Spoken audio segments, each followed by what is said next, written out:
कि देखता नहीं मीठी मीठी मुस्की तुम्हारा तारा कि टुक टुक ऐसे काहे निहारा तारा कि देखता नहीं मीठी मीठी मुस्की तुम्हारा तारा कि टुक टुक ऐसे काहे निहारा तारा कि काथी चले तोरा मन में सावरिया हटे हटा वाले ना भैया।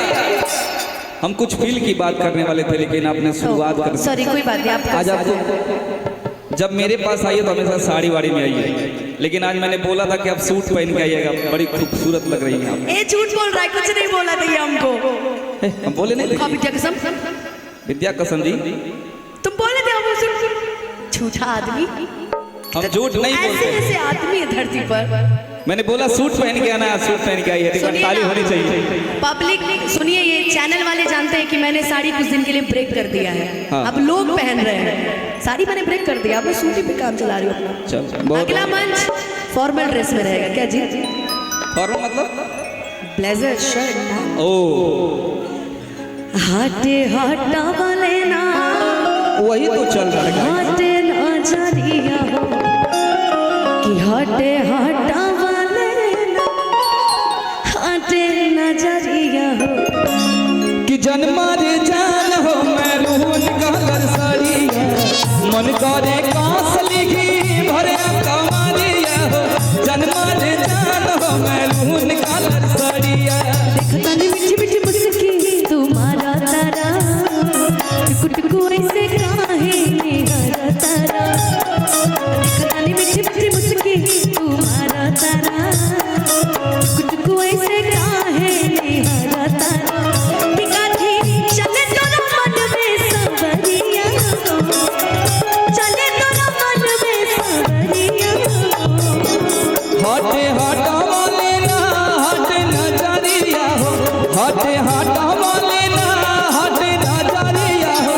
जन्मा रे जान हो मैरून कलर साड़िया, मन करे कांस लिखी भरे कमारिया हो। जन्मा रे जान हो मैरून कलर साड़िया।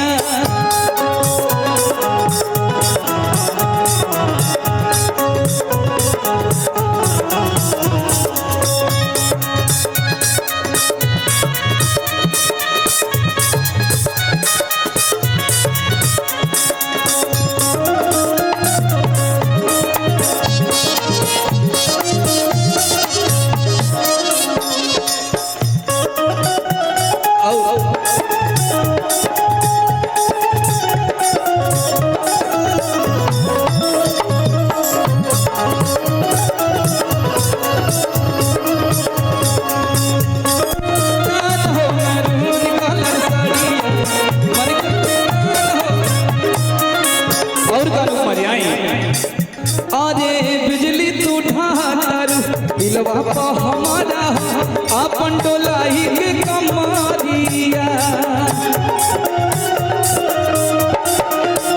हे बिजली तू ढाटर दिलवा पा हमारा आपन डोलाई के कमारिया।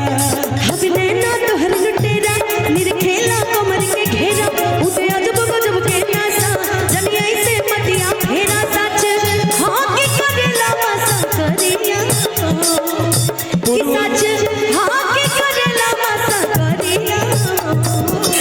उरुआ झाकोर मारे उड़े आचारिया हो, उरुआ झाकोर मारे उड़े आचारिया हो। जन्मा रे जान हो मैरून कलर साड़िया, मन करे कांस लिखी भरे कमारिया हो।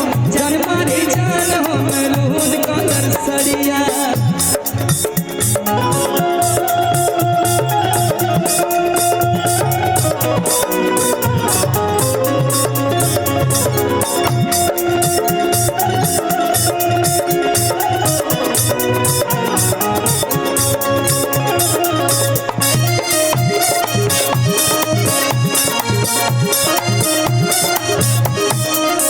और कहवा से पमले बाड़ू ऐसन सूरतिया हो, कजरा का छेदता में छातिया।